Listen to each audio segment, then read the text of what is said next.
What's going on, crypto people? Listen, if you think XRP staking is years or months away, think again. Blair just launched FAssets v1.1, and it's quietly one of the biggest unlocks in XRP 5 year to date. Unlimited minting, capital efficiency, the freaking core vault. This isn't a theory, my friends. This is the infrastructure that makes DeFi for XRP actually work. Let's unpack this and why this matters and what's coming next. We're going to get into it. Welcome to the stream, my friends. Happy freaking Saturday to each and every one of you. Oh, look. Oh, it's not tracking. It's not tracking. Hold on. Let me refresh. What's going on, Theonaire H? How are you, bro? Let's refresh this live stream real quick. You know, just it's without fail for some reason. Every time I'm about to go live, we get some storms or we get some other kind of Wi-Fi issues going on with the stream. It's kind of crazy that it does do that, and it is still doing it again. Anyway, appreciate you guys checking in again. Happy Saturday. Yeah, V1.1. We got to get into it, Pookie Pookie. FAssets V1.1. We got to get into that for sure. Hopefully this stream will correct, put up those numbers that we like to see. Life is great. Life is really good. Look, the market is doing what the market does. We're going to go over those numbers. But Flare Networks put out a little blog today. I think it's important that we get into it. FAssets v1.1, boosting liquidity, efficiency, and growth ahead of V2. So FAssets v1.1, boosting liquidity, efficiency, and growth ahead of the V2. We're going to get into that. I can't wait to talk about that for sure. Auntie Val is in the building. How are you, miss? I appreciate you checking in. Guys, do me a favor and hit that like button on the way in. That'd be really awesome. We always like to have just as many likes as we got viewers in the stream. Appreciate you checking in. Listen, this XRP v1.1. You know, we're looking late summer or just before late summer. Whatever. I don't know what late summer is. Is that August?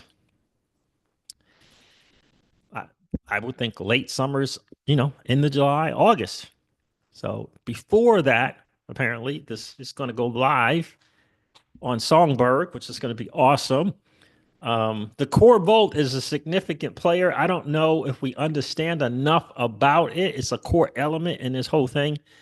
We're going to try and learn more about it today, kind of go over it in preparation, because I think people are kind of confusing the collateral aspect to this in terms of us as users and the core vault. I think they're different things. We'll go over it. We'll go over the Flare blogs together and try to make some sense of it.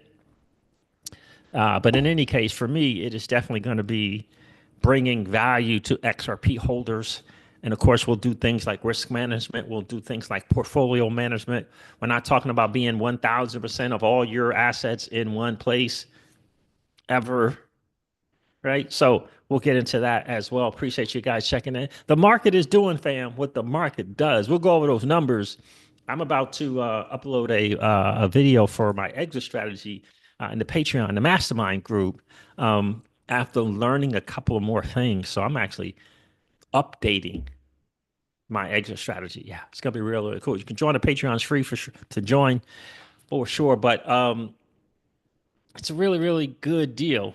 Really good deal. And then if you want the the good DeFi stuff, it's $10 a month for that. But I gotta tell you, listen, it is crazy in the streets right now. It is just crazy in the streets. Bitcoin's up, nice. I'm liking the gains there, but that's just the beginning. It's just the beginning. We're sticking to our true crypto ethos or back mantra, I would say, not ethos, but mantra of, the reason why we got all these altcoins is so that we can get more BTC, so that we can get more Bitcoin. That's kind of how I believe. I leverage the altcoins and to get more BTC.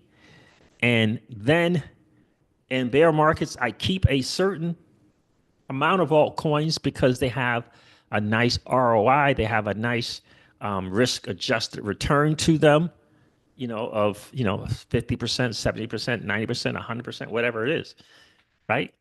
So that I don't want to start over every bull cycle with no alt, right? You want to have a foundation of the stuff that's giving you returns every year. You understand what I'm saying? So that's really, really key for sure. In other words, who's building and growing during the bears? It's key. Bear, bull, do some stuff. Now you got a bear in the bear market as a project. You got to prove yourself. You got to have enough funding. You got to have enough network adoption.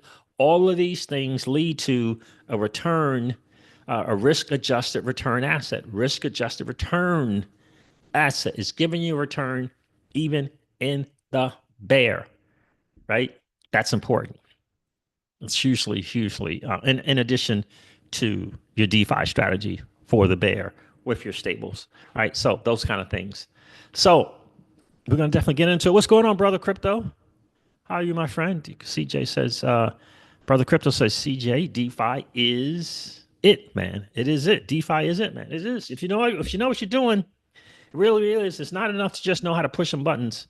You got to have some strategy. You got to have some strategies for sure. What's going on, Leo Messi? Leo Messi, how are you, bro? Life is good. I mean, life is good. Auntie Val's checking into the stream. Life is good. All right, so let's get into some of this blog. No, let's get into some of the numbers. Let's get into some of this blog. Then we'll get into some of those numbers. I know some people are like, can you get to it already? Sorry. So let's get into some of this blog here from Flare Networks. Here it is right here. FAssets v1.1 boosting liquidity, efficiency, and growth ahead of V2. Now, I don't know if that's the one those both say March. Let me go back here real quick and check a thing or two.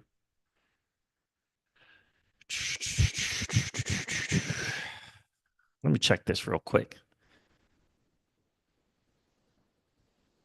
Yeah. Yeah, I think this is it. Let me see. Some for the Flare Network, boosting liquidity, efficiency, and growth ahead of V2. So that is it. All right, so let's go over this again. Flare Labs has introduced FAssets v1.1 as a crucial bridge between version 1 and 2, enhancing liquidity, efficiency, and accelerating market adoption ahead of the full transition to V2. This next evolution will leverage the protocol managed wallet. So it's important to understand this novel idea that they've come up with and created which is the protocol managed wallet, is going to be in and part of the v1.1 XRP on Songbird. Okay. So you understand that they're going to be using that in the v1.1, right? So this next evolution will leverage the protocol managed wallet outlined in Flare's 2.0 vision that Hugo put out, right? A TEE, which is Trusted Execute Environment, operated system designed to enable more efficient and automated asset minting.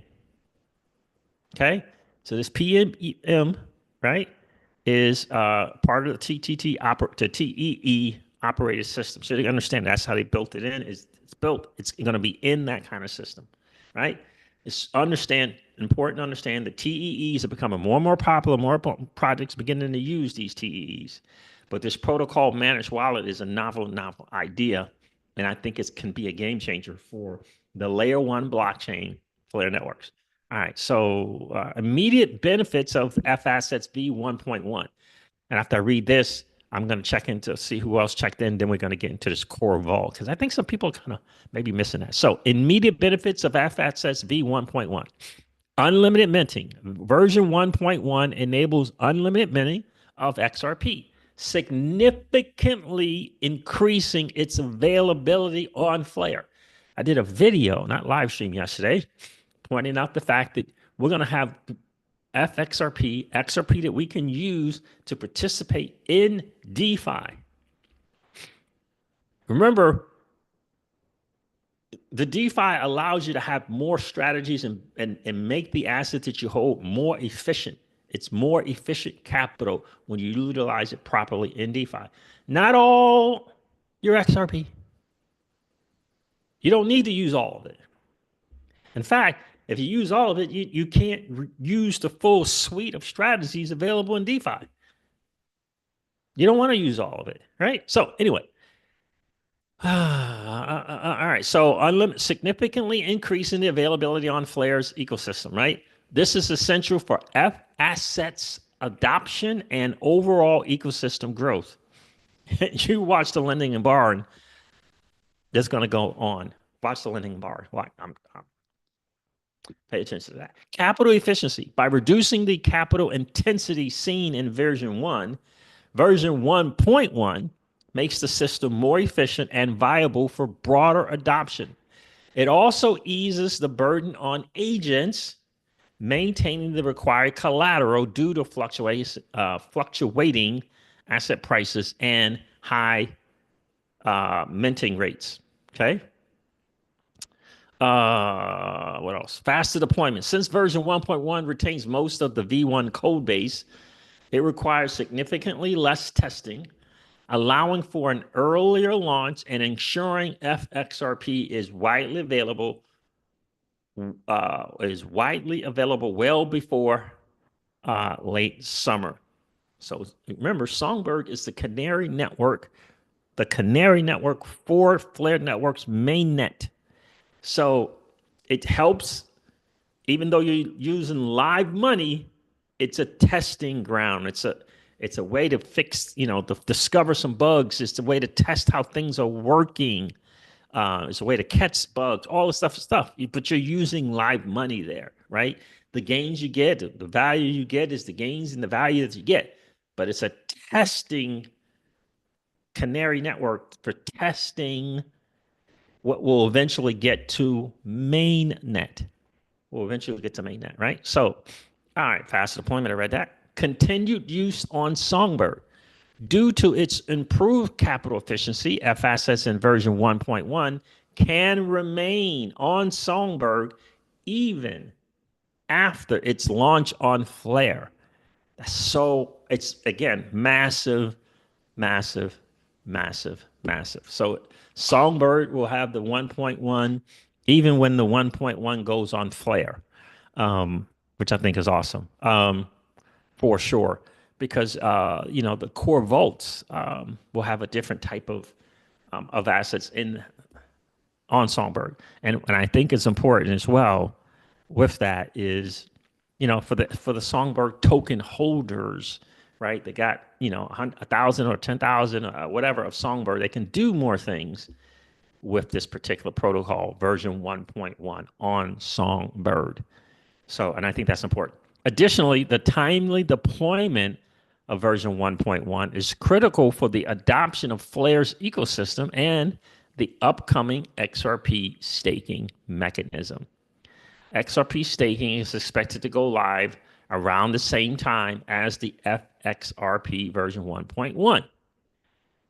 For staking to function effectively, a viable market must exist between FXRP and XRP liquid staked tokens, LSTs. Version 1.1 is essential for enabling this, making its launch a crucial step in the ecosystem's development, right? So this is where we want to get the win, if you will. This is where we want to discover what's going on, what ain't going on. This type of thing is hugely important. Guys, do me a favor, hit that like button on the way in. That'd be super, super cool. We always like to have just as many likes as we have viewers in the stream. By the way, if you didn't get a chance to do it yet, no worries. Just collapse the chat real quick. Go smash the like and come back and hang out with the CryptoCeej and family. Finn is in the building. What's going on, Finn? CJ, XRP, and FLR for the win. Bullish. Indeed, life is good right now. Market is doing well. I'm just excited about potential launches. I think that's important for this version 1.1 for FAssets. I really, really do. I really, really do. Look, I think integration into the XRPL with stuff that they got going on with Axelar is awesome. Um, and it'll be good to have different options, but I think FXRP is going to be everywhere in the EVM ecosystem. I really, really do. I think it's going to be everywhere, for sure. And so that'll give us more options, right? We can do some DeFi on Flare. We can do some DeFi, some other stuffs. I don't know what it's going to look like in other on other EVMs out there. I don't know what it might look like on Base or what it might look like somewhere else. I don't know. Maybe Solana. I don't know. But we're going to find out. We're going to find out what it's going to look like, and the more choices, the better, right? Brother Crypto says, I think OEMs and industries are going to force the bank's hand. You did see the healthcare company committing to using XRP. Yeah, I saw that. Um, this is where XRP will take off. Yeah. So I saw that. I think they're going to use it, or they're getting some so that they can use it for payments and kind of change the payment landscape there. And I think that is awesome. Rafi, what's going on? Hey, CJ, have you checked out the new XRP lottery built by Daniel and Casino? Current jackpot 400 XRP and only one XRP to play. Love the use case. Yeah, that is nice. One XRP to play in that lottery, with the chance to win 408 XRP. Rick Cisneros is here. What's going on, fam? CJ, I just want to see, after FXRP, how will the FBTC community understand this truly decentralization DeFi network? And can you imagine if BlackRock uses the Flare network system for yield? Yeah. Yeah, that would be awesome. It's going to be, I'm very curious to see what institutions are lined up there, that Hugo hasn't mentioned yet. And again, um, I mean, don't get it twisted. Bitcoiners may see the value of Flare networks before XRP holders.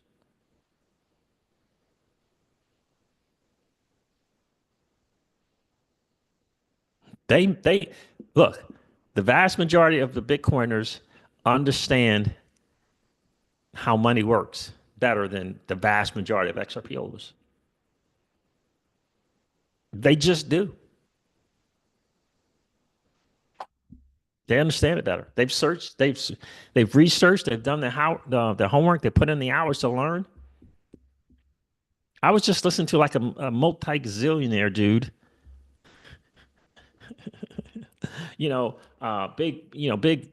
big Hollywood person, exec producer, movie person, and a big time real estate mogul. Big time. You know, I mean, pretty big time, right?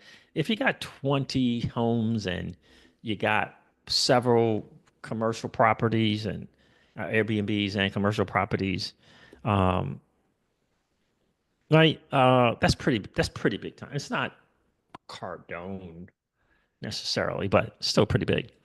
Singing the praises and speaking to the ills of real estate. It was pretty interesting. Really, really interesting.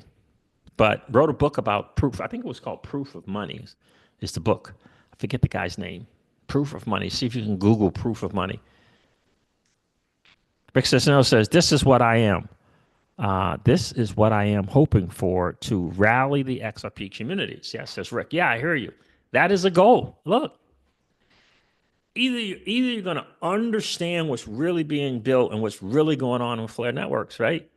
That's why we put this up, turn that microphone and the laptops on to help educate the community about what's really happening and the real value of it. Because, you know, they understand like this true decentralization, what that really, really means. And sometimes XRP holders get stuck on needing entities.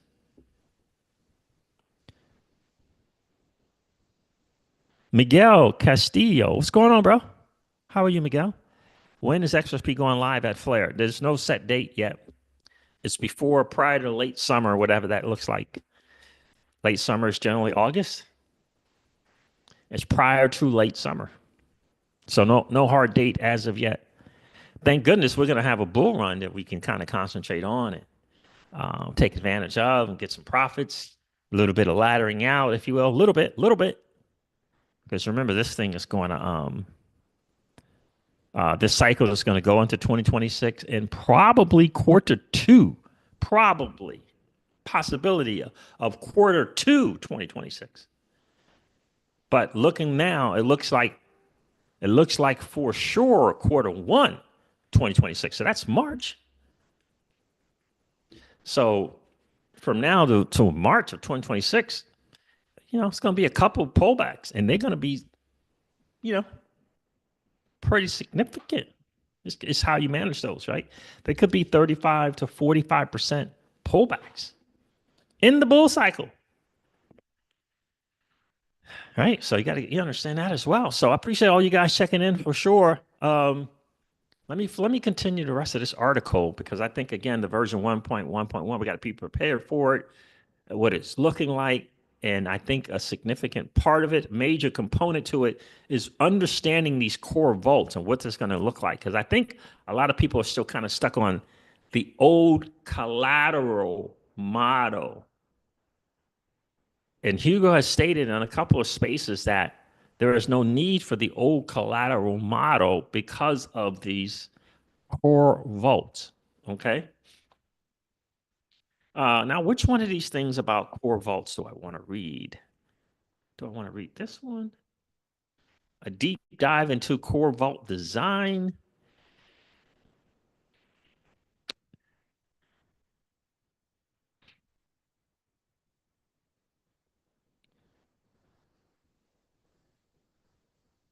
Let's see. Right here. The introduction of a core. Okay. In this iteration, a core vault is deployed, which stores additional funds supporting the FAsset protocol. Okay. It's a key statement.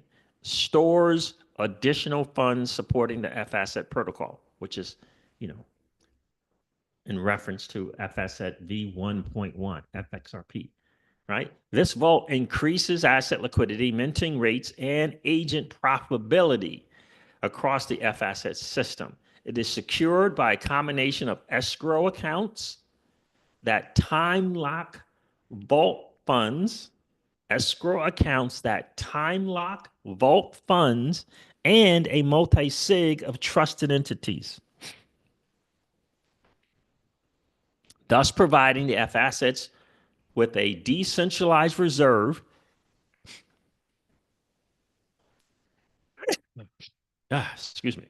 with a decentralized reserve that holds funds to back the system. Significantly, this is only a new source of liquidity and does not alter the fundamental nature of the FAssets. You understand that? So this is a new source of liquidity. Users and holders of FAssets v1 tokens do not need to take action to transition to the FAssets version 1.1 version. Oh, really? That's interesting. I think I kind of missed this. So this is saying if you have minted, am I reading this correct? Users and holders of the FAsset v1 tokens do not need to take any action to transition to FAsset v1.1 and will be able to access the core vault automatically. So that means to me, if you have some FXRP, right, that you haven't redeemed or whatever, you're going to be able to access this core vault automatically. The introduction of a core vault improves both the user experience and the agent's experience. However, this is only the first stage of improvements of the FAssets deployment. As part of Flare's adoption of the TEEs to trusted execution environments, Flare is developing a TEE operated wallet protocol to manage issuing transactions from other chains on Flare. All right, so let's go back over here. So that's an interesting thing to note. I never did get a chance to mint FXRP when they were doing it on Songbird. I never got a chance to do it. Put the Songbird up as collateral. I never got a shot to do it. I know people like Pookie have. I didn't get a shot at minting and redeeming. Core Vault Key Innovation version 1.1. One of the key innovations of version 1.1 is the Core Vault, a liquidity hub that helps agents free up capital, facilitates large FXRP redemptions, and ensures greater stability in the system.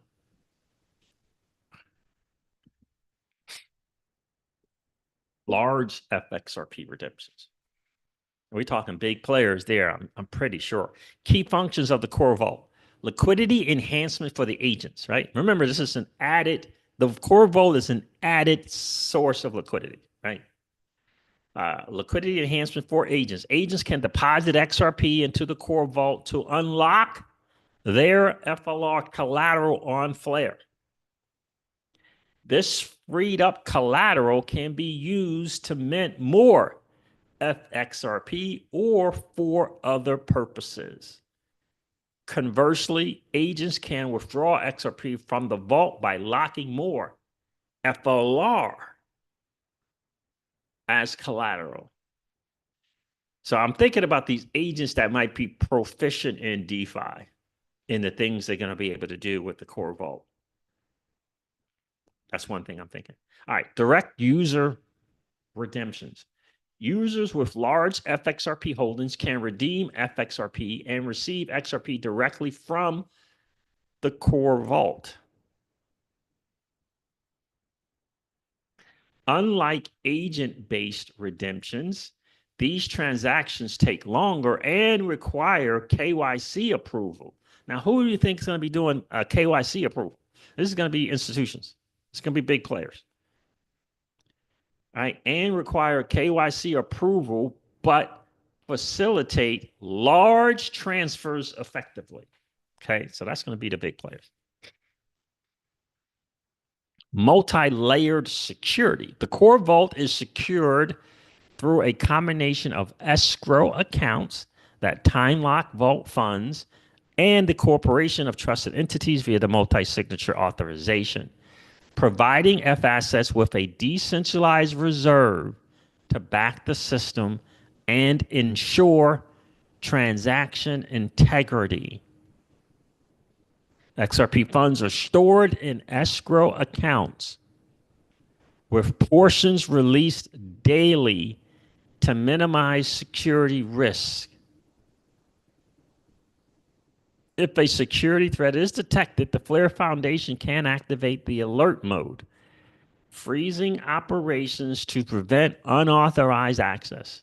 Additionally, active bug bounties are being conducted on Immunify. I saw some posts about that on X as well, with several audits currently in progress. Now, this is from March, this blog, right? So remember, we got the F1, we got the news from Hugo just a couple of days ago that the audit has been completed for 1.1, version 1.1, right?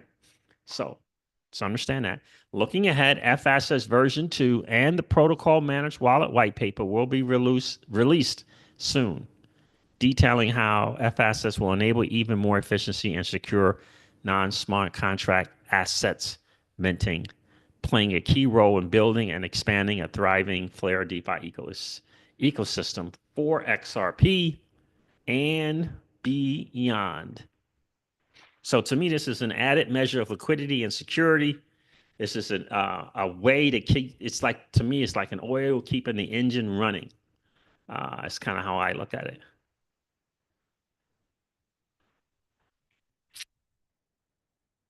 David Stanley is in the building. How are you, David?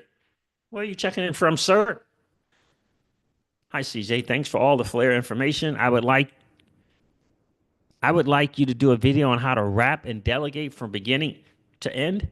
Wrapping FLR and delegating FLR. Okay, that will take like 30 seconds, my friend. Right? You got to get it by First Wallet. You got to get some FLR tokens from My favorite exchange currently is Kraken. You got to get your like. Did I say the Bifrost wallet? That's my favorite wallet. There's other wallets. That's my favorite. It's just clicking buttons, my friend. But you can wrap. You can wrap. Yeah, I think I can do the portal.flare.network and do it that way. Because what I can't do is I'm not very good with what is it? Screen sharing my phone and laptop. But yeah, from portal.flare.network, I can do a video on that. Wrapping and delegating. Piece of cake, bro. Piece of cake. Rick Cisneros says should set Shui should set an example of how to move from right to left in adoption. There's almost a top 10 coin in less than 2 years. In less than 2 years. Yeah. Ripple Labs needs to study them, period. Study them, period. When will they wake up? Yeah. They need to study Flare networks as well.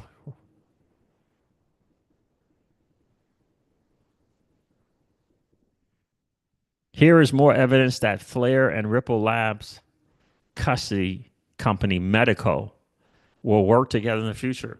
When you say here, are you saying there is more evidence, or you're sharing something? Ace says you can buy FLR right on Bifrost. Yeah, yeah. Check. I wonder. Do you know if that's less expensive than using an exchange? So what are they using there in their H? Are they using Topper? Let me see.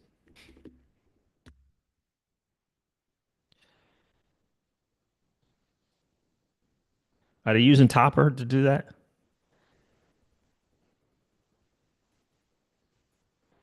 I have a feeling I did it one time.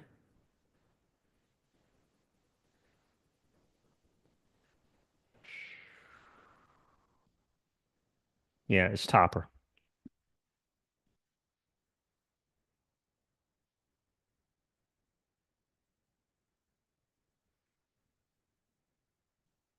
I'm trying to see. Let's see, $20. Let's see what that rate is. You'd have to check that rate, but yes, you're right there in the H. Yep. Topper by uphold 2904. You probably have to attach your account. It's taking you to Topper.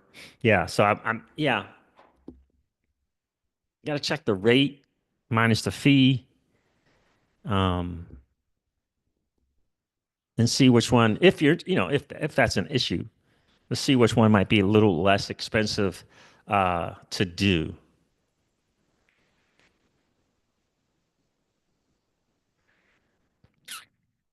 Have you checked? Have you compared Billionaire H purchasing FLR on the Bifrost wallet using Topper as opposed to using an exchange?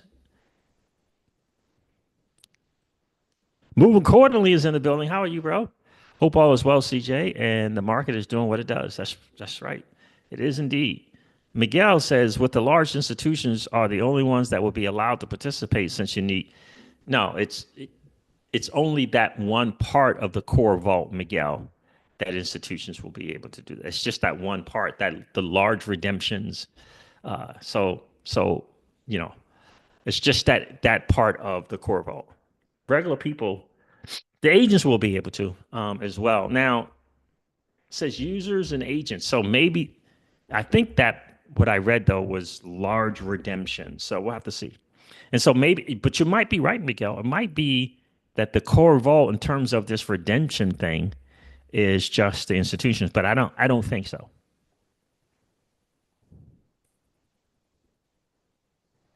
David Stanley said, I heard you say not to buy stocks yesterday. Can you explain? Checking in from Florida. Oh, nice. What part of Florida? Sure, I'll explain that. Robert Godar. What's going on, Robert? How are you, my friend? Appreciate you checking in, sir. Sui wasn't being sued by the SEC for 5 years. Ripple was doing the workload for the entire blockchain. Yeah, well, Bitcoin, XRP wasn't banned by the G7 nations for years. Bitcoin was banned by G7 nations for years, right? It's just the market, right? But you're right. Sui wasn't sued. Doesn't make any difference. Ripple fought the good fight for the entire space. That's without question. That's without question that they did do that. But prior to that, prior to the suit, you got to check the numbers. You got to check the ecosystem growth. You got to check the wallet growth. You got to check the transactions. You got to check the DeFi. Prior to that December 2020 lawsuit, not the market cap, not the market cap, projects, builders, ecosystem. Prior to 2020, it wasn't great. Yankee Town, Florida. Yankee Town. And it wasn't great because they weren't focused on chain. They were focused off chain with banks and institutions.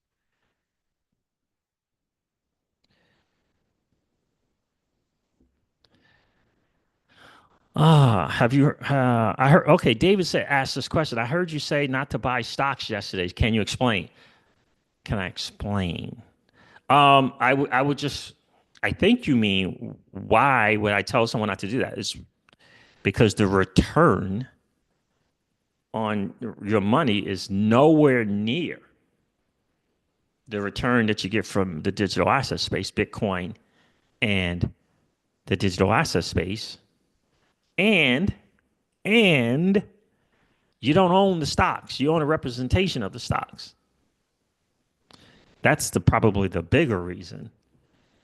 Now, if you understand that and you're cool with it, cool. But just understand that you don't, unless you specifically go to the company and ask them to give you the paper stuff. And you may have to pay some money to get it. But if you can't hold it, you don't own it. But just from math, just from the math, right? There's really tech stocks, tech. There's really tech and the digital asset space. So I mean, the S&P 500 just, that ain't gonna cut it. Those returns ain't gonna cut it. But you're still behind the hurdle rate, right?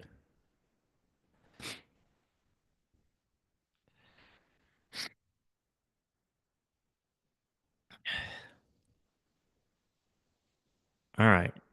Yeah, yeah. So that's kind of my reason behind that. So this FAsset V version 1.1, I'm looking forward to it. Someone asked about the when. They don't like to give dates, Miguel. So it was late summer. Before, what does before late summer mean? Like August is late summer. August is 31 days. So it could be the first week of August. It could be, I don't know, first week of July. It could be the first week in June. It's just it's the be, before late summer. So I don't even understand that. Like right now is before late summer. So I don't know. But that's what they said. Before late summer. That means I guess you know, that has to mean prior to September, right? Because September is the fall, right? So that's kind of the only thing I can gather from that. You know what I mean? Lucas is in the building, checking in from the Netherlands. Welcome, my friend. I appreciate you checking in, sir. Guys, do me a favor. If you didn't get a chance to hit that like button on the way in, please do so. What am I saying? If you didn't get a chance to hit that like button on the way in, no worries. Just collapse the chat real quick. Go smash the like, and then come back and hang out with the CryptoCeej and fam. I miss my Netherlands fam. I used to get people checking in from the Netherlands all the time, Lucas. Appreciate you being here, sir. From the Netherlands, hello, and yes, I'm fine. What time is it there in the Netherlands, my friend? Rick Cisnero says the pirates of Wall Street. This is why you do own don't own stocks. LOL. Yeah, the pirates of Wall Street for sure. Yeah, read that book too, Pirates of Manhattan, books 1 and 2. It'll help educate you on. You know, I believe we're moving into self sovereignty. We need to get back into those days of owning our own stuff, managing our own stuff. I really do believe that is going to be the way for sure. And I've made no mistake about it. I've not held back on that. I talk a lot of the altcoins because I believe we need to get back to the mantra of, the reason why we all own all these altcoins, right? No, tell me, why do we own all these altcoins? It's so that we can get more Bitcoin. Because if we've been living in decades of being behind the hurdle rate, where the hurdle rate is compounding on us, it has our foot on our necks, 11 to 12% just to break even every single year, and we've been under that. That foot has been on our neck for decades. You can't tell someone just to buy Bitcoin. You can't just tell someone, oh, yeah, just buy Bitcoin. You can't catch up like that. You need what's the word? An elixir. You need an elixir. You need something to stir and create velocity of money. That's what the altcoins do, right? Because they're a higher multiplier. The altcoins are high multipliers, and then when you ladder out, 10 a.m. is that in the morning or at evening time, Lucas? Right? So the altcoins, right? They multiply that stuff for you, right? They multiply. You get the 10x's and the 20x's and the 30x's, right? And the alts, you take, for me, that's what I'm doing is I take that ladder out in the cycle from now till first quarter of 2026. I'm laddering out, right? Laddering out. And then you have some choices about when you get your Bitcoin.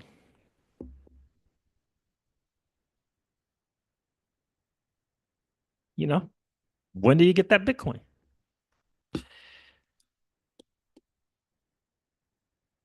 I'm 2,200. Oh, thank you. Oh, Goose, what's going on, Goose? So it's 2,200. What's going on, my friend? It's been a minute. Goose. Appreciate you checking in, sir. Right. So I don't know. But I'm thinking out loud. I came across a new laddering strategy. I still have about 20 minutes left of reviewing, but I'm thinking, goodness. For example, I'm just thinking out loud, fam. Don't do this. I'm just thinking out loud. For example, just an example. You have an asset that runs from May to August, and it 300%, it 3x's from May to August.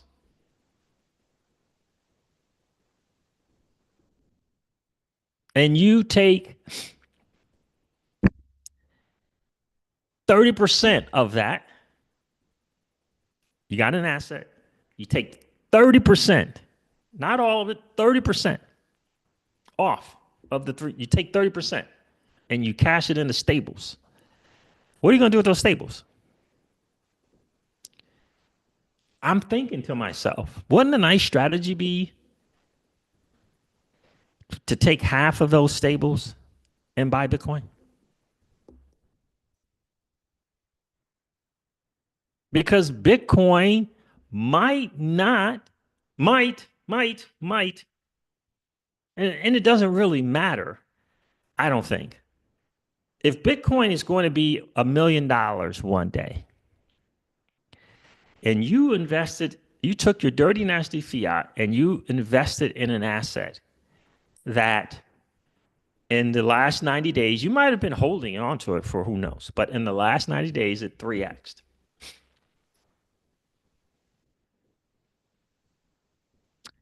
and you take 30% of it and you get stables to lock in that profit, and then you buy Bitcoin the following day.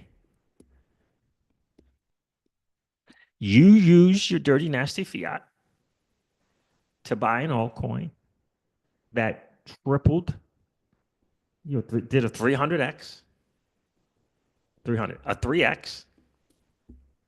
And I'm saying maybe you held it for a long time and you missed out on the 3x before. I don't know, whatever that might look like. But in the last 90 days, you're 3x. You take 30% of that and you buy Bitcoin. You take 30% of that, you put it in the stables, and then you take half of the stables and you buy Bitcoin. And maybe you leave the other half in stables to keep it in stables. I'm just thinking that what I'm thinking ultimately, what I'm saying is I'm wondering if while laddering out, that I'm taking a portion of those profits and buying Bitcoin. That's what I'm thinking. I think that's where the research that I'm doing right now is taking me, but they haven't said that yet. But I think that's what it's doing.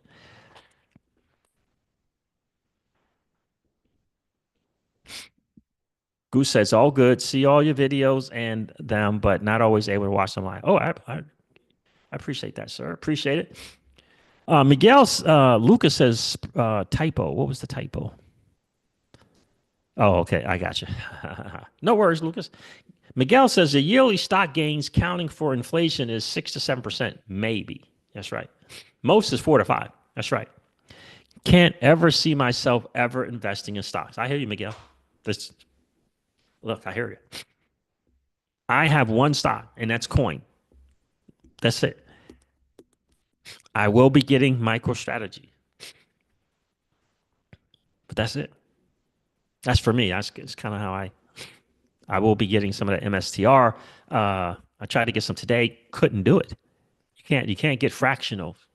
You can't get fractionals of MSTR, at least not with my particular brokerage. Rick Cisnero says, CJ, the AI agents in the future will outperform any human, not only in stock picking, but more importantly, to find DeFi people are more importantly in DeFi, people are underestimating how powerful it will be, even outperforming Bitcoin. Yeah, I agree. I think the AI agents are going to be awesome for sure. Once we, educate them the right way, I think they're going to do really, really well. Right. And by the way, right now, MSTR is outperforming Bitcoin. Has been for a minute. Has outperformed Bitcoin for the last 5 years.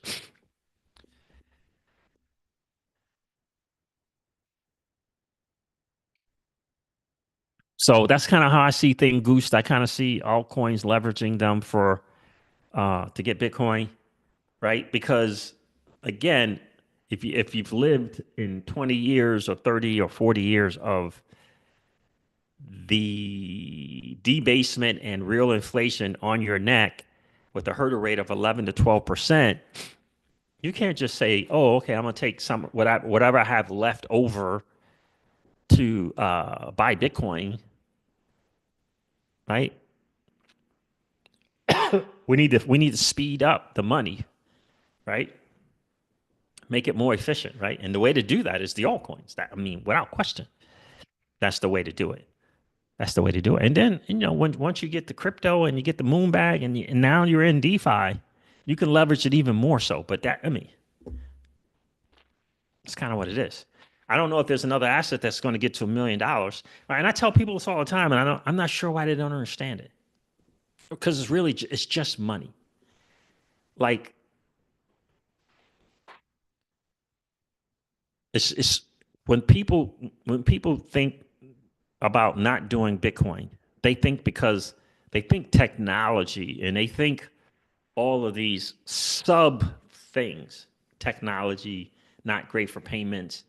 They're thinking all of this stuff. But the reality is they have decided that this is sound money.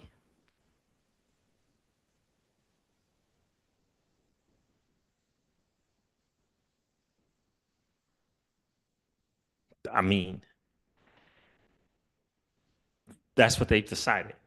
Now, don't get me wrong, they're figuring out a way for them to own all that Bitcoin. Why bother if it's no thing? If Bitcoin is no thing, then why bother to get it all? Because they're trying to get it all. You know how the OCC just subtly says these banks can now start to handle and manage crypto, starting with stable coins. The banks can now do it. You ever notice that? How all of a sudden now we got to have this reserve, strategic reserve, and Bitcoin's going to be in it.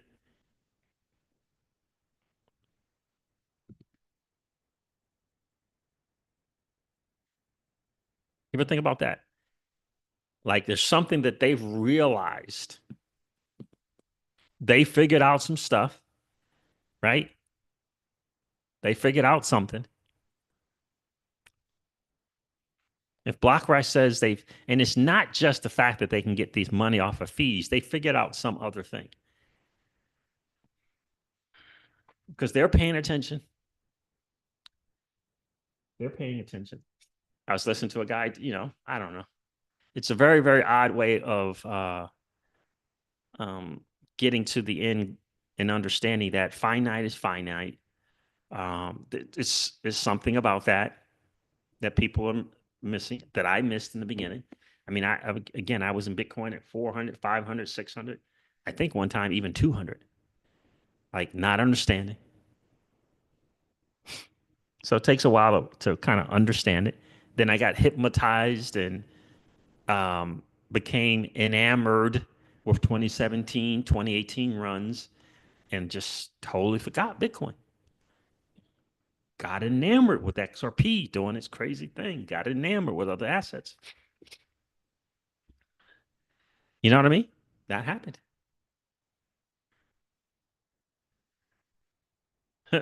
Is what I was talking with Miss CryptoCeej, and she was telling me uh,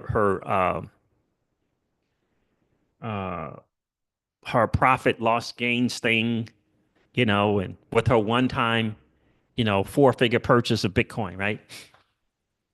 And so she's telling me her loss gains thing. It wasn't a lot. It's just 4 figures, right? So she's telling me, and I'm said, so do you understand what happened, right? She said, what do you mean? I said, well, I mean, after you made the one-time purchase, what else you do? Like, what else did you do? Did you uh did you put it in some yield thing? Did you because her profit was 4 figures, right? So I said, well, did you put it in some yield thing? Now I already know the answer, right? Obviously, I know, but I'm trying to get her to think. Did you put it in a yield instrument? Did you lend it? Would you get in liquidity pools? Did you I don't know, put it in a freaking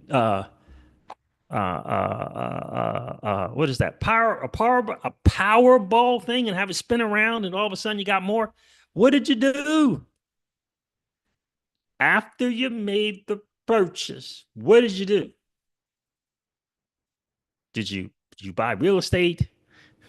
Did you did you um I don't know, did you gamble? What did you after you bought it? What did you do? She said I didn't do anything. I just bought it. I just didn't spend it. And I said, right. And in a matter of months, you are up 4 figures on that purchase.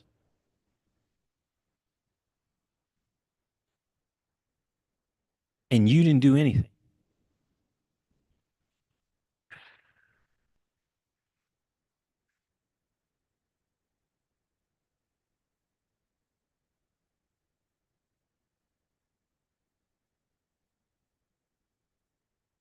You didn't do anything.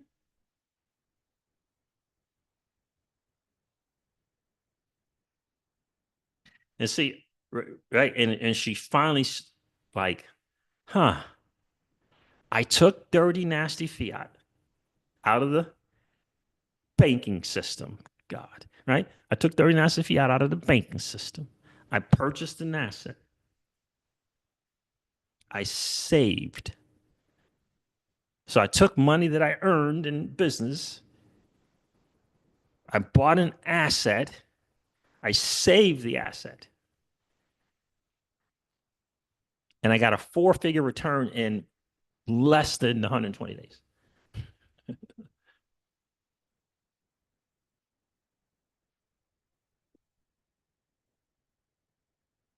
And I didn't have to go to the bank for a loan and put up real estate as collateral. I didn't have to flip a home. I didn't have to purchase a home, fix it up, and flip it. I didn't have to get Airbnbs. You know all the work that we do.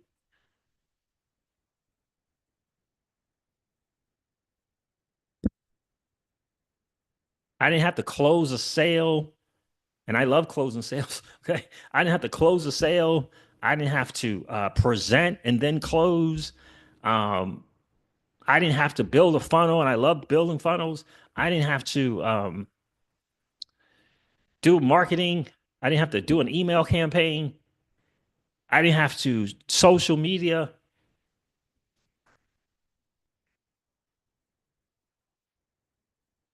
I didn't have to do any of that.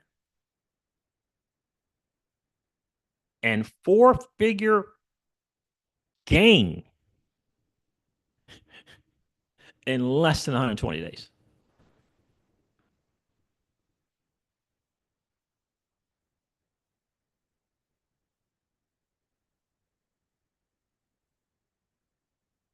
And she sold some. She sold some and went out and did some lifestyle stuff right now. She's doing some lifestyle stuff. And the light bulb just flipped on for her. It's like, whoop, just flipped on for her. It's like, this is what I've been saying. It took her forever to make this purchase. I've been buying Bitcoin for I don't know how long. It took her forever to make this purchase. I think what happened is, I think what made her do the purchase because Little Miss CryptoCeej has been, taking dirty nasty fiat on a consistent basis and getting the BTC. She don't have money. She don't have Miss CryptoCeej money, but she has her money, and you know, I think yeah, I think I think that kind of spurred her on there. She was like, I'm not gonna be the only one, even though my Bitcoin is her Bitcoin. I'm not gonna be the only one not having no Bitcoin. So she made that purchase. Multiple Ks, right? Made that purchase, and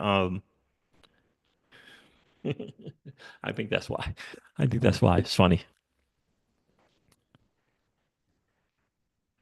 Rick Cisneros says CJ Bitcoin is a form of internet money. In other words, internet gold. Yep. It has a limited supply, 21 million, and is easy to move around the world. Bitcoin is going higher for sure. It's without question. It like it's just a once people kind of get that part and stop trying to compare technologies and utility, like it, I think one day I think one day when we're closer to flipping on the new financial system, utility is going to matter, but we're not. We're just not there yet. We're not. We're not. This is not a utility bull run. Maybe the next one will be, but we're not at a utility bull run now. Miguel Castillo says XRP will outperform Bitcoin from now on. XRP has outperformed Bitcoin bull runs since 2017. Utility will dominate. Yeah, but XRP is not. It's not because of utility that XRP is outperforming Bitcoin, right? There's lots of assets that have outperformed Bitcoin. It's not because of utility. Solana's outperformed Bitcoin since its inception.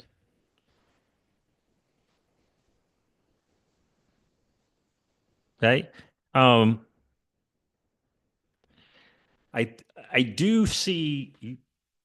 I'm looking forward to the utility bull run, but this ain't it. This is what I will say. I'm looking forward to the utility bull run, but this is not it. This is still speculative. What I like about what Flare Networks is doing is what Flare is doing, in my opinion, is they're bringing financial instruments into this new financial system that all of us can participate in to increase our wealth. That's what I love most. The financial instruments that TradFi has access to that we don't, but we're going to have access to it in this new financial system. Remember, the current financial system is not set up for you and I to win. It's completely rigged against the average Joe and Jane. I mean, completely. Because of JP Morgan, because of Rockefeller and others, it's completely rigged against. If you really do your homework on the Federal Reserve and who owns it, and you understand the 6% that they're getting for owning the Federal Reserve, if you understand it, if you understand that process and why we have the debasement of currency, you'll understand that that system is not for us. It is against us. And so I tell people this, and they like sometimes they just miss it. The best performing asset class in the history of asset classes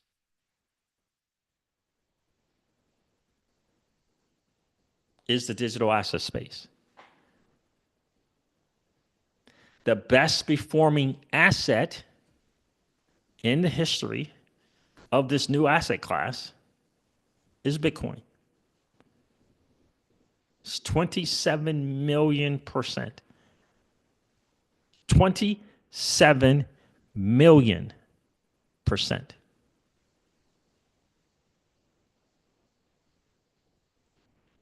And year to date, it has the best return. What is that called? The best yearly net return, year over year return. It has the highest year over year return. In other words, if you just hold it through bears and through bulls, year after year, not putting it in DeFi, not lending it, just you get the asset and you hold it, right? Like Warren Buffett does. Warren Buffett gets the asset and he holds it. He's not doing anything with the asset. You understand? He gets the asset and he holds it. He finds and what is it? He researches and finds an asset and he holds it. Right? And what he's getting from it is the net year over year returns.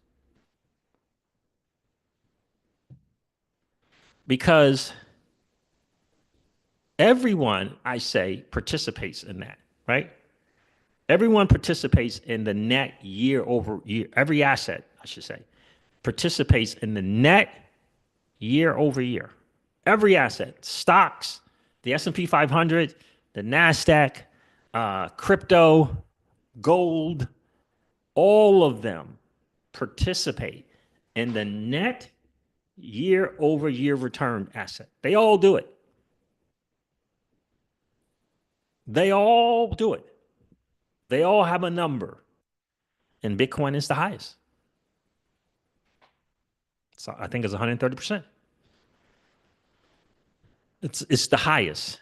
And crypto is the highest over the NASDAQ and over the S&P. But there are other assets that have a higher net year over year return. So that's bear and bulls. That's bear and bulls. So you can't say what something is doing during a bull run. You have to look at, if I just hold it, what's the year over year return? You can capitalize on the bull. In other words, you can capitalize on the performance in the bull run. You can ladder out, take your profits, and right. But if you sell it all, you no longer have the asset. You get that?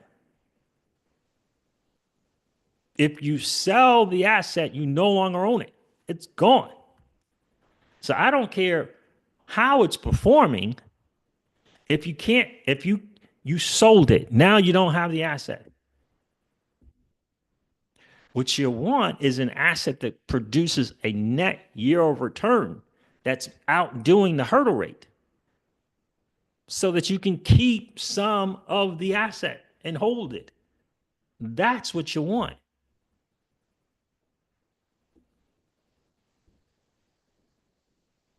Right? So you have to, they all the assets in crypto perform in a bull run. Some 30x and some 20x. Some 50x and some 10x. There's only a few that you can hold some of it, ladder out the rest of it, and it's going to average a net year over year return.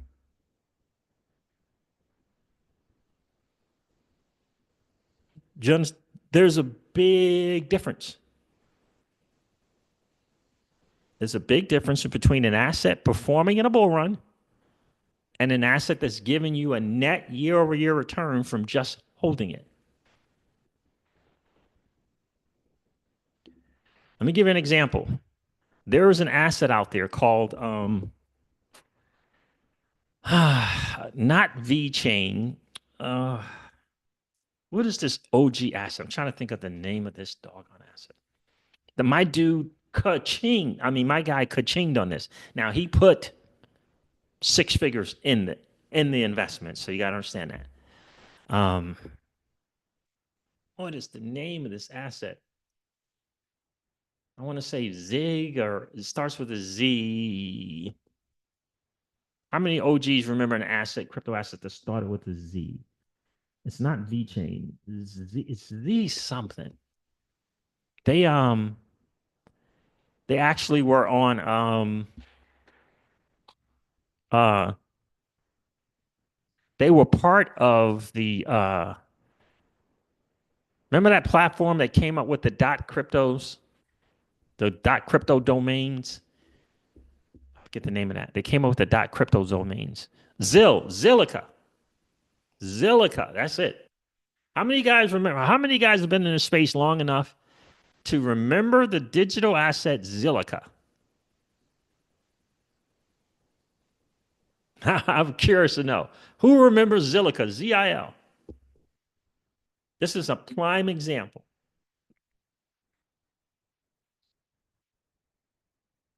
Anybody? Unstoppable domain. There it is, Raphael Demore. Thank you, sir. Appreciate you checking in. Yeah, it was Zilliqa. It was ZIL. I think it was ZIL. Let me check and see if Zilliqa is even in CoinGecko anymore. Maybe they changed their name, but it was Zilliqa back in the day. Let's see. No, it's still Zilliqa. It is still Zilliqa. All right, let me see something here. I'm going to share my screen here in a second.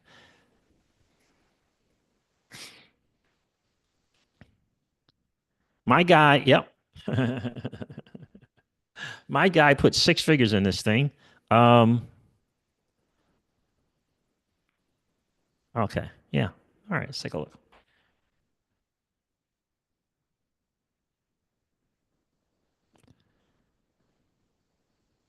I'm trying to share my screen. What am I doing? Zilliqa. Remember the .zills? Remember the .zills? I think there were .zills on Unstoppable Domains, Raphael Lamore. I think there were. This is a prime example of an asset that performed. Okay, this is a prime example of an asset that performed in a bull run.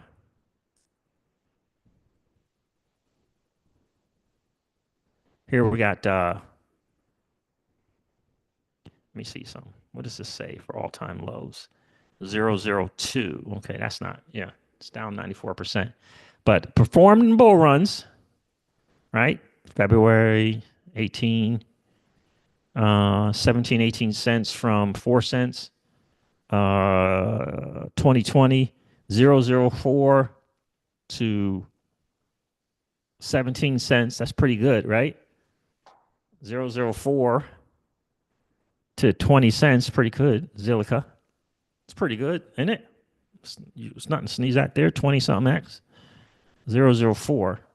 But when you factor the net year over year return of this asset, it's not great, right? So it did its thing in the bull run, but it's not giving you that net year over year return. It seems to still kind of be around. All time high was 25 cents. So my guy Ka-ching. This is a classic example of an asset that can perform well. The good thing about it is it doesn't seem to be going away. It's still here. But this is a prime example of that. BNB. This is a prime example of that. It doesn't have a net year over year return. And you can check that on where do we go to check that, Rick? Why am I drawing a blank right now? Crypto Ice, what's going on, bro? Still has some Zilliqa. How about that, man?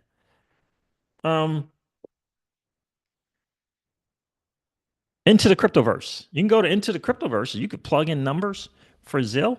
It's free to use it. You can put in ZIL. You can put a time frame around ZIL, and it'll give you the year over year return, the net year over year return.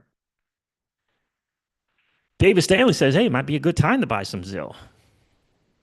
Yeah, but my guy Ka-chinged on that. I think he put 80K, made 2 mil, something. I don't know. But he risked he risked 80K and he made and he got, turned 80K into 2 million. Right? He took 80K of his Bitcoin and bought ZIL and turned that into 2.1 mil. And I'm sure he just bought more Bitcoin with that. Because if he buys Bitcoin, he got 2.1 million and it's getting an average of 130% on the 2.1 million for, again, not risking it, not putting it in risk, not DeFiing, not doing this or doing that or doing whatever, just holding 2.1 million in Bitcoin. He's going to get, today's numbers is 130%. Back then, and I think he did this in, I want to say he did this in the 2021 deal, if I can remember correctly. Yeah, I think it was the 21-20 thing. Yeah. And the 130% was high. It was a higher number. Right?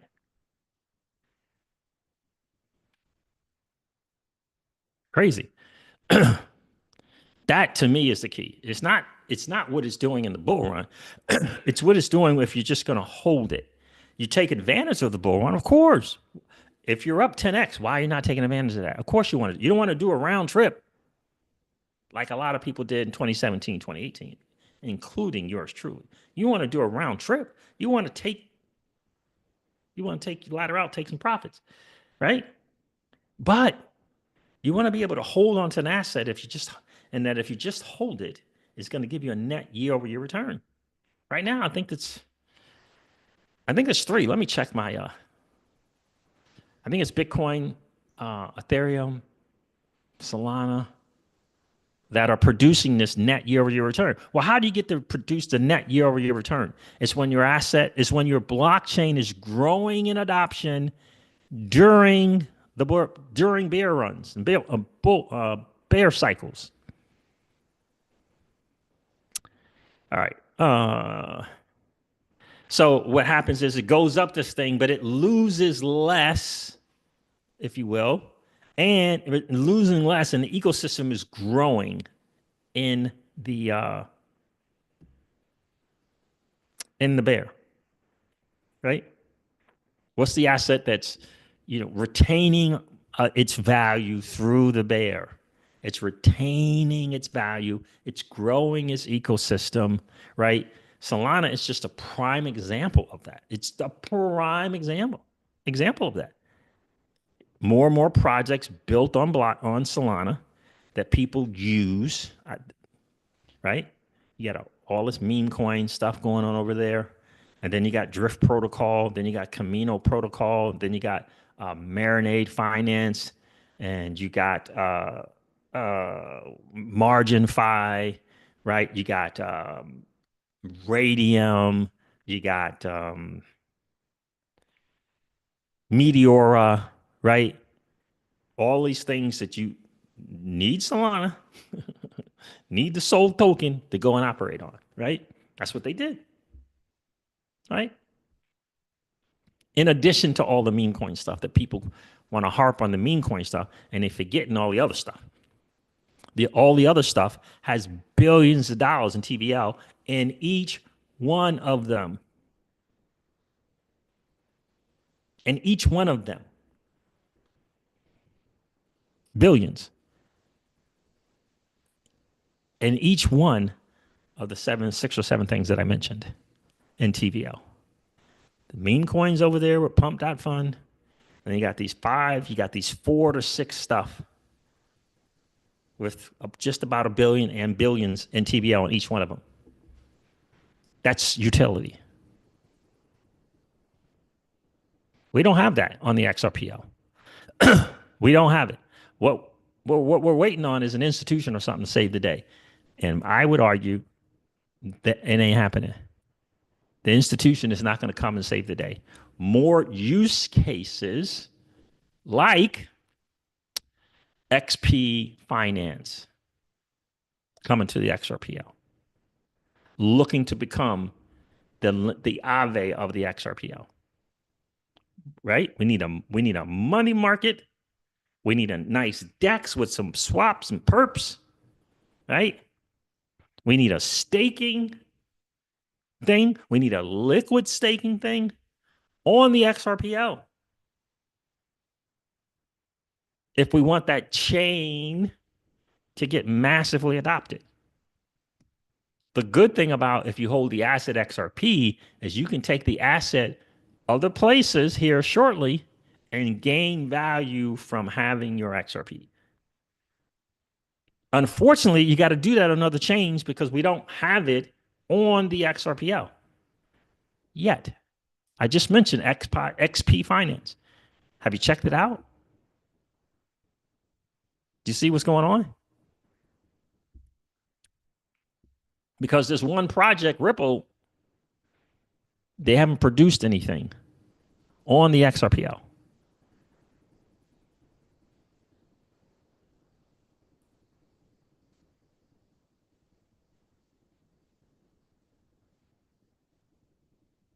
That you and I could use. I reposted XP Finance's thing, and I said, who is going to be the Aave on the XRPL? And they said, I think we will take the crown. I like that. They're saying, I'm here for this XRPL. And I'm here with a use case. And this is what we're going to do. We're looking to do this. We need more of those. We need more of those. What's going on, Devon Steve? How are you, my friend? Rick Cisneros says, CJ, Bitcoin is a form of Berkshire Hathaway. Berkshire Hathaway stock. Buy and hold 10 to 30. That's just it. It's just what it is. It's just what it is. Now, Berkshire Hathaway has been outperforming the S&P 500, and that's awesome. It's like since inception, it's Berkshire Hathaway stock. I think it's 600. No. How do I say that? Let me say the right number. It's like 300,000% return. You know, for what is it, 35, 40 years, whatever. I don't know. Right? $1,000 is $1 million or something like that, right? Let me see. Let me see. Oh, hold on. So 45, it's 45 years though, right? 45 years. Oh, okay. Um, I mean, that's pretty good. 45 years. 331,000%. But Miguel, that's 45 years. Now, most people say, well, I'm going to be around for 45 years anyway. The thing I'm going to gift to my children and grandchildren, they're going to be around. I'll take 331%, 331,000%, six figures, 331,678%. That's pretty good. It kills the S&P 500, which in the last 45 years only did 14,608%. You understand? However, there's an asset class that in 15 or 16 years, depending on what you want to call it, that's 27 million percent.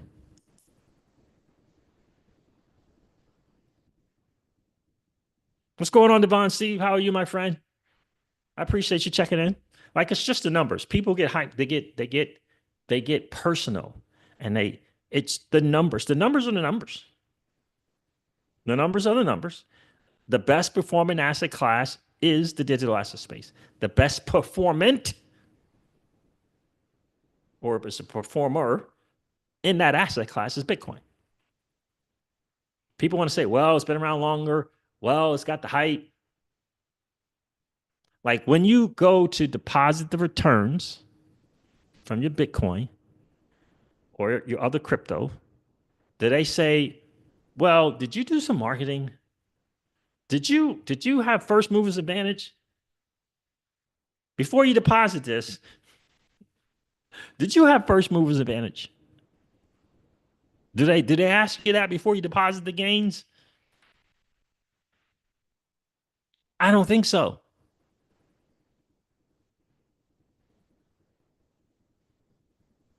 The return is the return. The gains are the gains. Don't get twisted in this rationale. Like people get twisted in this rationale. Like, why, bro? Why are you getting twisted in the rationale? And instead of accepting the gains, accepting the gains. You understand? Take the gains, man. Rationale ain't coming. Rationale is not paying the bills. Rationale is not going to do your lifestyle. The gains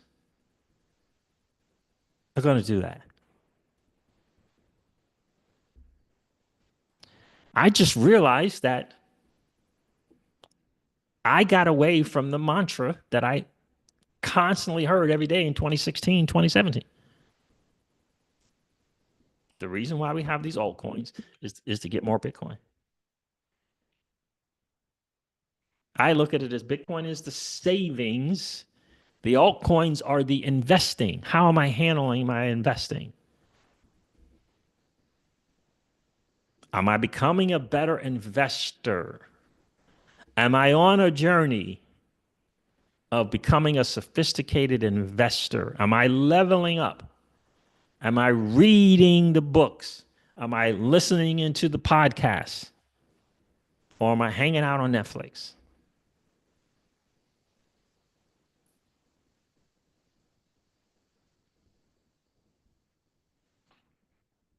I believe, Anthony Stevenson, that we're all on a journey to become sophisticated investors. Some of us have recognized it and some of us have not. But that's what we're doing here. Devon Steve has been visiting Outlaws. Oh, well, I hope that went well, bro. I appreciate you checking in. Anthony says, do you think Ripple could mint FXRP for yield? Would there be any regs against this? Nope. There wouldn't be any regs against it. Why? Why would there be regs?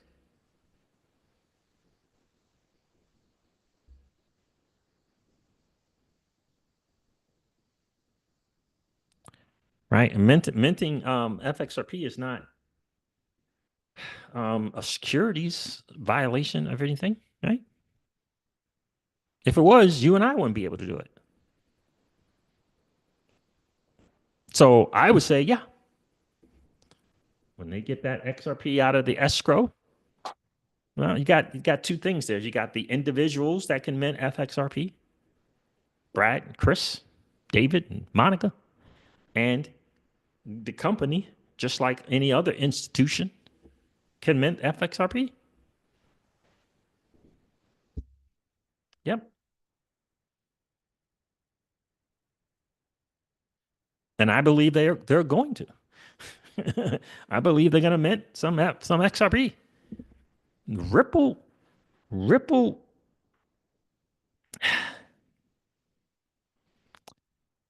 they own a lot of XRP. They want XRP to succeed. Now, their reasons might be have some priority to it. Like their reasons for wanting XRP to succeed, in my opinion, is because they have stockholders. That's the number one reason. Number two reason may be because they want to increase the balance sheet. I don't know. I don't know. It might number two reason might be because they want the XRP army to win. That might be it. I don't know the order of the rank, but I know that they want XRP to win. I know that. They just haven't figured out how to do it yet, in my opinion. They, but it's not because they haven't tried. They have tried and figured out a way.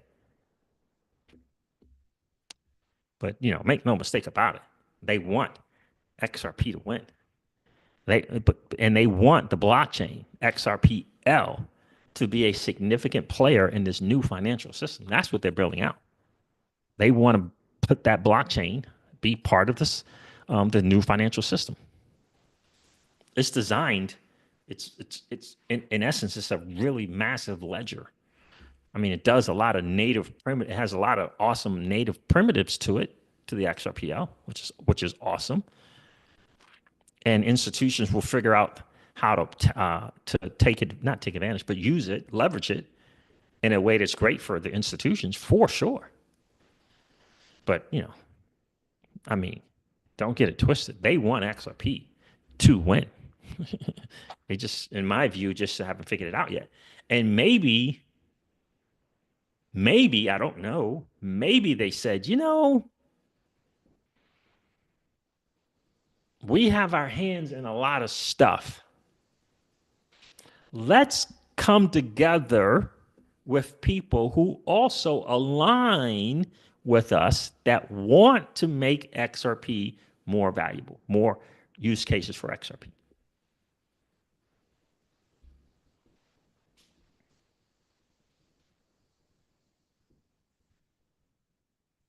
We got this custody thing going and we got the tokenization on this XRPL. We want to be that tokenization blockchain. We got this stuff kind of going on. Why not hook up with someone who wants to provide more value to XRP holders, thus XRP?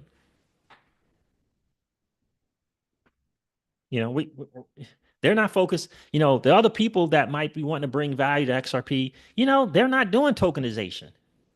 They're not doing some other thing with their blockchain. They're just, they're doing this.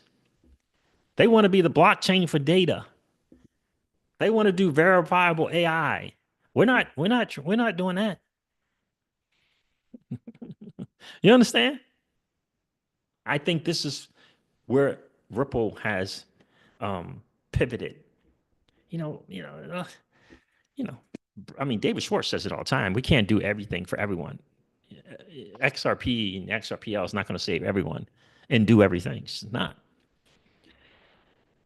I will tell you this: there is no shot in hell that Ripple or the Ripple X Dev team doing the XRPL Apex is bringing in Flare networks because yeah, they want to do harm to XRP. Oh, yeah, wait a minute. They're our competitors. So we're trying to do good for XRP, and they're our competitors. They don't want XRP to win or something. I don't know. Do you think do you think they're inviting those folks to the XRPL Apex 2025?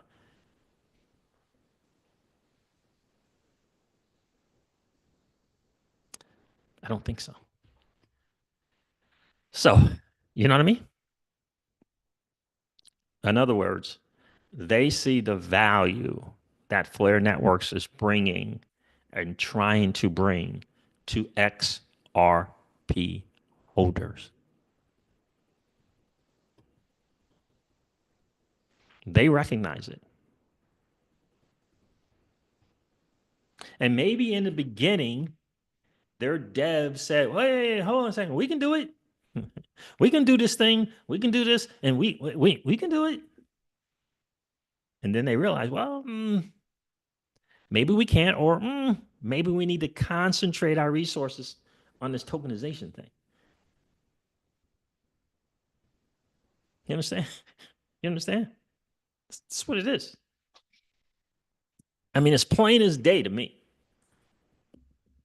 Plain as day.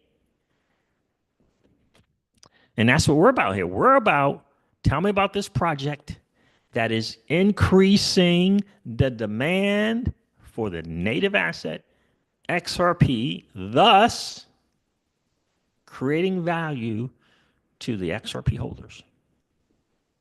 That's what I'm interested in. Do I have FLR tokens? Of course.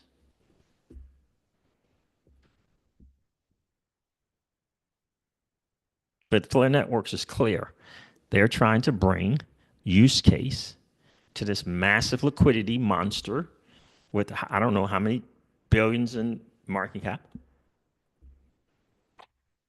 to this asset XRP. That's what they're trying to do. Is it going to be on Flare? Yep. Cool. I'm an XRP holder.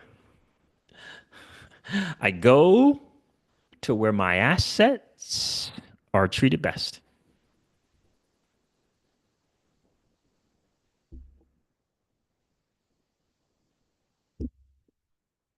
I'm curious to see if the Bitcoiners are going to do that. It's going to be interesting to see, Devon Steve. It's going to be interesting to see if Bitcoiners are going to go to where their assets are treated best. Now, look, Bitcoin is hooked up with Stacks. Bitcoiners have hooked up with Babylon and the Cosmos SDK ecosystem. Those are active and alive. So we'll see. We'll see if they come to Flare. Because that's what I believe. I believe wholeheartedly, Auntie Val. You go to where your assets are treated best. Auntie Val says, I still have ZillPay app. Wow. How about that? Does this still work and all of that? ZillPay? Wow. If Miguel is still here and he would like me to do an into the cryptoverse year over year net return for Zilliqa compared to Bitcoin, Ethereum, XRP, Solana, let me know, bro. I will do it for you. I will do you for it because it's food for thought for you. I will do it for you. Let me know if you're still here. Because there is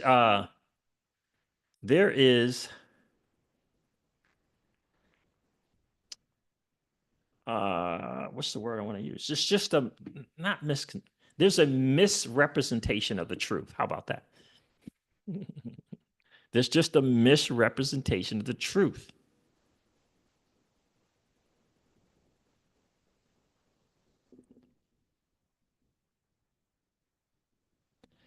The deck of millionaires and macro guys who manage billions of dollars, they go by the net when they're selling to their clients, they go by the net year over year return assets. That's what they go by.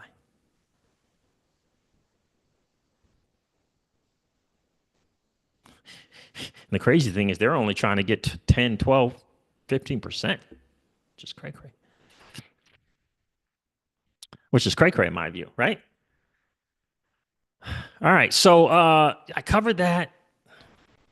Yeah, yeah. If you want that, I mean you can just type in the numbers. I love that you can just type in those numbers and you can do it. You can take any time frame that you want, right? Any time frame, Zilliqa's inception, whatever that might be, to year to date, Zilliqa's inception to 2024, 2023, 2022.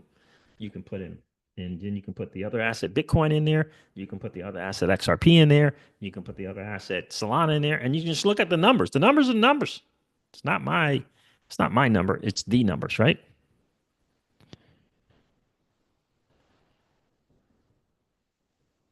David Stanley says the fastest way to move Bitcoin is on the XRPL. Yep, it is.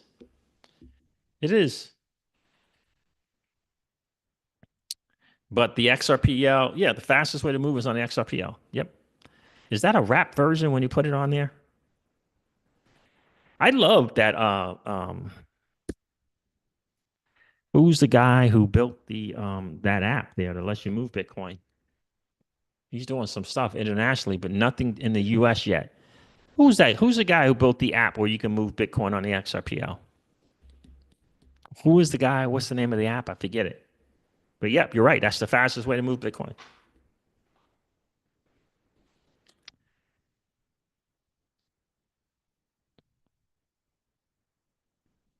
Rick Cisnell says Flare is the blockchain of data. Data is the lifeblood of AI. Indeed. Maybe Flare is an AI blockchain company masquerading as a DeFi company. Good point. This is why Google supports them. Good point, bro. Good bro. Good point. Good point. I mean, they doing they ain't doing those verifiable AI hackathons for nothing. Not GateHub, David Stanley. It's an app. Indian guy. What's the name of that app? You guys know it. You've seen it. Crypto Eddie does some interviews with the with that guy and his team. I forget the name of that app right now. That's crazy, Devon Steve. I can't remember the name of that app. Pookie Pookie. What's the name of that app? It was like the first one to do kind of Bitcoin on the XRPL as an app. As an app. Can't remember the name of it. Can't remember the name of the app right now. It's right on the tip of my tongue. It's like 3 words. Done on the chain or can't remember. Spend the bits. There it is, right there. Rick Sessionero. Spend the bits, right? Spend the bits does that. I hope that they figure out a way to get it into the U.S. because right now they're they're not in the U.S. Man. Javon 999. Thank you. Spend the bits. That's right. Spend the bits. Spend a bits, right? Yeah. I mean, I love what they got going on. Hopefully, we can get it in the U.S. Right. And so it's kind of that misrepresentation of the truth is the challenge right now.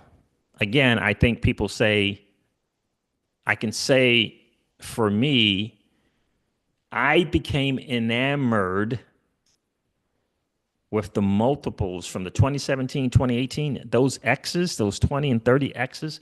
I became enamored with that without a full strategy for taking advantage of that, without realizing what's really the end goal. Is the end goal just to spend all your money? What's really the end goal? Is it to spend it all? Is it to create net worth? Is it financial freedom? Is it lifestyle? What's really the end goal?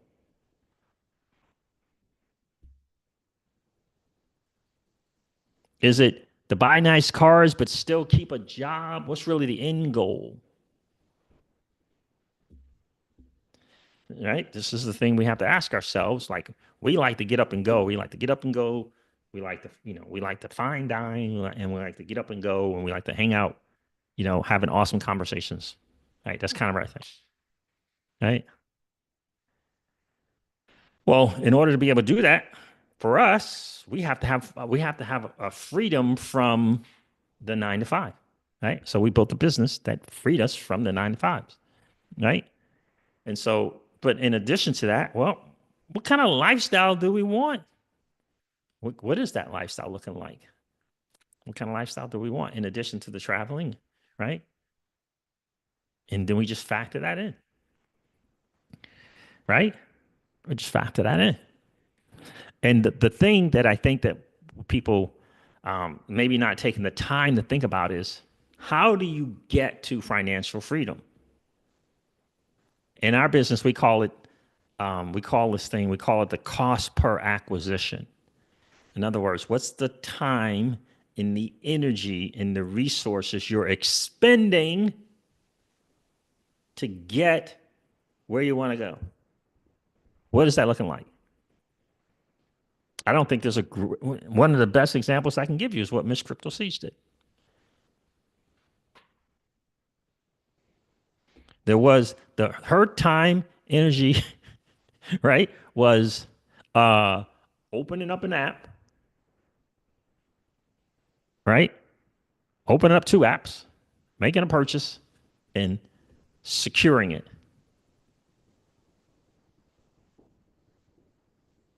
And in less than 4 months, made a four figure gain from that expenditure of time, money, and resources.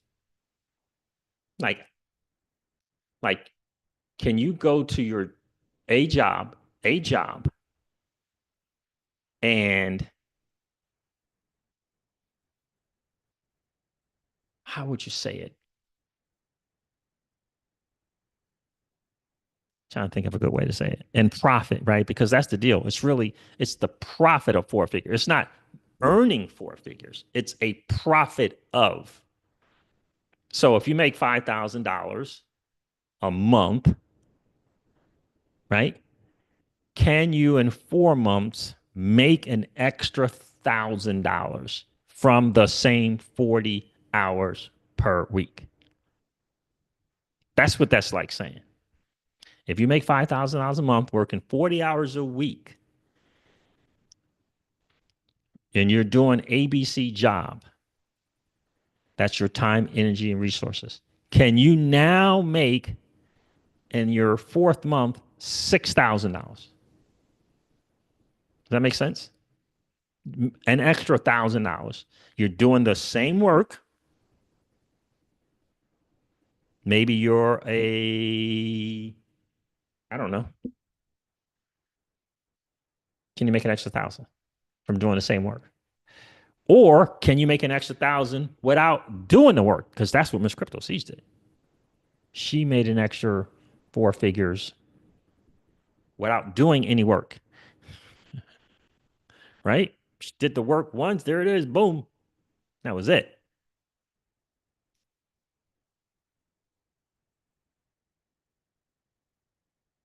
See what I'm saying? David says, I want to retire. Yeah. So the key of what I've learned is I became enamored with the alts because of the X without a proper strategy. Then I realized that I needed a strategy. Then I realized I needed a better strategy. And this is all learning, right? That's why I tell people all the time, it takes 5 years to figure out what you're in, and then another 5 years getting good because you know what it is that you're in, or getting good at what you know that you're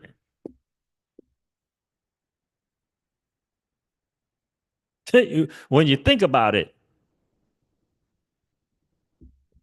it kind of adds up.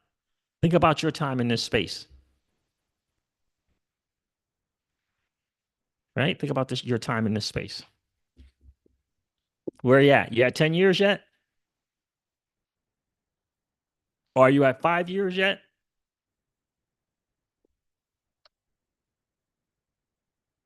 That's a good indicator if, right? Is the first 5 years I humbly submit is figuring out what are we doing here?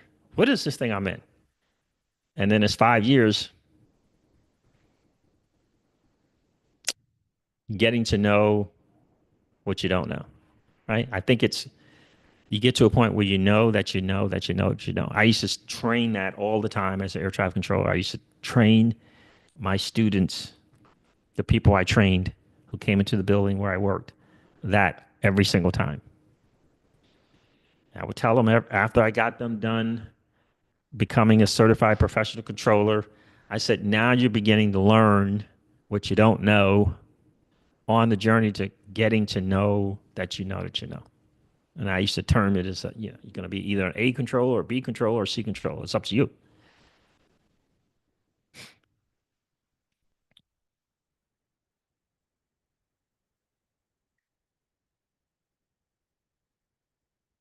That's it.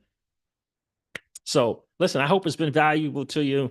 I know, again, the reason for me with Flare Networks, it's about because they're further along in the journey of providing value to XRP holders. It's right around the corner. I'm looking forward to it. I can't wait to participate in more DeFi with a portion of my XRP.